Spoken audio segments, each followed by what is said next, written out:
News one Aurangabad में आप सभी का खैर मकदम है। जी हाँ नाजरीन, चंद दिन कबल हमने आपको एक न्यूज़ बताई थी जिसमें गौकशी से मको का ताल्लुक बताया गया था। इस पर वजाहत जनाब एडवोकेट नवाब पटेल साहब ने की थी। इसी के साथ साथ उसमें जिक्र आया था कि ऊँट की कुर्बानी की जा सकती है या नहीं। आज हम इसी मौजू पर बात करेंगे जनाब एडवोकेट नवाब पटेल साहब से। सर, आपका खैर मकदम हमारे YouTube channel news one Aurangabad में। सर, जैसा कि शुक्रिया भाई। ये न्यूज़ चलाने के बाद बहुत सारे कॉल्स आए और कमेंट्स आए कि ऊँट की कुर्बानी के ऊपर मकोका लगेगा या नहीं लगेगा। देखिए, ऊँट भी बड़े जानवरों में होता है और 7 लोगों के जानिब से कुर्बानी दी जाती है। इसकी कुर्बानी आमतौर पर पाकिस्तान, अरबस्तान इन ममालिक में ज़्यादा होता है और उन ममालिक में ऊँट की तादाद भी ज़्यादा होती है। हमारे मुल्क में इतनी ज़्यादा तादाद भी नहीं है और उसके अलावा जो है खाने के लिए भी जो है ये सही गोश्त नहीं है। ऐसा जो है तो फूड सेफ्टी बोर्ड जो है उसने डिक्लेयर किया है और उसने डिक्लेयर करने के बाद में इंडियन गवर्नमेंट ने सन 2006 में फूड सेफ्टी एक्ट पास किया और उसके अंदर जो फिर बाद में उसमें अमेंडमेंट किया 2011 में फूड सेफ्टी एक्ट 2011। ये दोनों कानून में जो है तो ऊँट की कुर्बानी को मना किया गया। ऊँट की कुर्बानी करना गुनाह है ये बतलाया गया, इसलिए ऊँट की कुर्बानी भी नहीं करना चाहिए। ऊँट की कुर्बानी करेंगे तो उसके अंदर भी आपके ऊपर केस बनेगा और आगे की मुसीबतों का सामना करना पड़ेगा।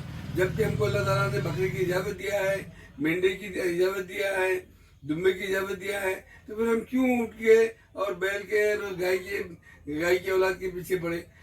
मेरा तो ये साफ मशवरा है आप लोगों को, सिर्फ मशवरा नहीं बल्कि आप लोगों से गुजारिश है कि आप किसी भी जानवर की कुर्बानी ना करें। गोवंश हो या ऊँट हो, इन जानवर की कुर्बानी करना मुनासिब नहीं है। और अभी हाल ही में जो है अपने मुल्क के जो पंतप्रधान हैं उन्होंने एक गाइडलाइन जारी की है इसके लिए, खास बकरीद के लिए। वो गाइडलाइन के अंदर उन्होंने 7 चीजें बतलाए।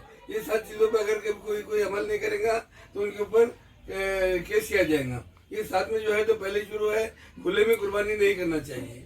उसके बाद में है और साफ सफाई का ख्याल रखना चाहिए। उसके बाद में पाबंदी वाले जो जानवर है उसकी कुर्बानी नहीं करना चाहिए। अब गाय भी पाबंदी वाला जानवर आ गई, ऊँट भी पाबंदी वाला जानवर आ गया। गाय की जो औलाद है बैल, गाय, बछड़ा, बछड़ी, तो इनकी भी कुर्बानी करना पाबंदी का है, इसलिए इनकी भी कुर्बानी नहीं करना चाहिए। अगर करेंगे तो केस होने का अंदेशा है। उसके अलावा गोश्त की जो तकसीम हम करते हैं तो गोश्त की तकसीम करते वक्त खुले में जो है तो हिंदू इलाकों से लेके नहीं जाना चाहिए। अगर लेके जाना ही है, आपके कोई अजीज अकारीब उधर रहते हैं या कोई हिंदू भी आपका दोस्त है वो गोश्त कुर्बानी गोश्त खाना चाहता है, उनको देना है, तो ऐसे टाइम में उसको जो है काली कैरी बैग में बंद करके किसी को नहीं दिखे ऐसा लेके जाना चाहिए। चौथी जो गाइडलाइन है उसके अंदर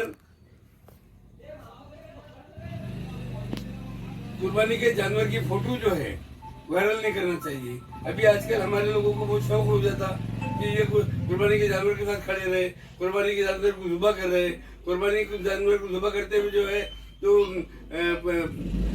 व्हाट्सएप पे डाल दे रहे या तो वो क्या रखते उसको स्टेटस रख दे रहे। तो ये चीजें जो है नहीं करना चाहिए। ये भी जो है तो गाइडलाइन में दिया हुआ है। अगर ये भी करेंगे आप लोग तो केस बन जाएगा। उसके बाद में भीड़ नहीं लगाना चाहिए। आपके मकान में करो या तो फिर अनजान जगह पे करो, ये दोनों भी जगह आपको इजाजत है बकरे की कुर्बानी करने की। या तो फिर स्लॉटर हाउस में जाओ, वहां भी जाके कर सकते। इसी तरह से जो है कुर्बानी के जो जानवर है उनके साथ जो जानवर को फरोख्त करने वाले लोग हैं, बेचने वाले लोग हैं, उन्होंने उनकी सेहत के साथ छेड़छाड़ नहीं करना चाहिए। छेड़छाड़ से मुराद ये है कुछ लोग जानवर को पानी ज्यादा पिला देते, ज्यादा जो है तो सेहतमंद दिखना, ज्यादा अच्छा दिखना बोल के, या तो उसको कुछ भी खिला देते, जो रोज का जितना मिकदार है खाने का उससे ज्यादा खिला देते, अच्छा दिखना और ज्यादा कीमत आना। इसलिए तो ऐसा भी अगर कभी किसी के नजर में आया तो उसके ऊपर भी जो है उसकी शिकायत होने के बाद में कुर्बानी की उसके ऊपर केस की जाएंगी। उसके बाद में कुर्बानी के बाद में जो कुछ भी गिलाजत निकलती है उसके अंदर, जैसे कि चरट होता है, उसके बाद में उसकी आते होती है, तो ये चीजें अपन ने इधर उधर नहीं डालना, उसको ले जाके महानगर पालिका का जहाँ भी डस्टबिन है वो डस्टबिन में डालना चाहिए, जाके वहां से महानगर पालिका की गाड़ी आके उसको आसानी से ले जा सके। रास्ते पे गंदगी नहीं होना चाहिए। इस तरीके की जो है ये 7 पॉइंट जो है गाइडलाइन दी है। इसके अलावा मैं आपको एक बात और वाज़ेह कर देना चाहता हूँ कि अभी परसों जो है 21 तारीख को अपने महाराष्ट्र विधानसभा के जो सभापति है नार्वेकर, ये भी बहुत एक गलीज जहनीत का आदमी है। इसने भी जो है तो फिरका परस्त है ये, इसने एक लेटर जारी किया तमाम पुलिस स्टेशन को और तमाम पुलिस महकमे को। उसके अंदर उसने ये लिखा कि हमारे पास में जो है तो विश्व हिंदू परिषद की तरफ से शिकायत आई ये कि कुर्बानी के टाइम में, ईद के टाइम में जो है गौ कैसी ज्यादा मकदार में होंगी और उसको रोकने को जो गौ रक्षक जाएंगे तो उनको जो है लोग उन पर हमला करने का डर है, इसलिए उनको संरक्षण देना चाहिए।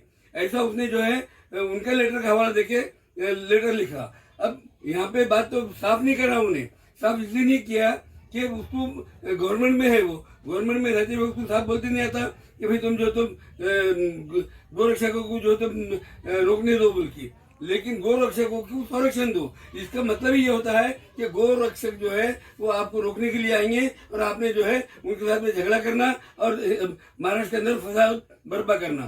फसाद बर्पा करने के अलावा इनके पास में दूसरा कोई रास्ता नहीं है और इसलिए ये चीजें कर रहे हैं। इसलिए हमको चाहिए कि गौ रक्षकों से भी अपन दूर रहे।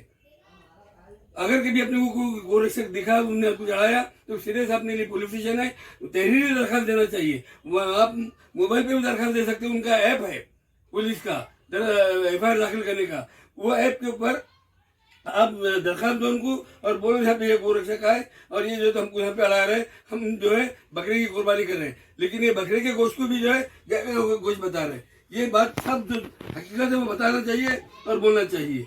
इतना कहते हुए मैं जो है आप तमाम से रुखसत लेता हूँ और इसके अलावा भी आपके कोई क्यूरीज रही तो आप हमसे कांटेक्ट करें। ये हमारे यूट्यूब चैनल A1 के हमारे न्यूज़ वन की जो एडिटर है जनाब हैदर चिश्ती साहब, तो इनसे कांटेक्ट करें, इनका भी फ़ोन नंबर पे है और अपनी जो भी कोई शक व शुबात है उसको क्लियर करें। खुदा हाफिज़ वस्सलाम।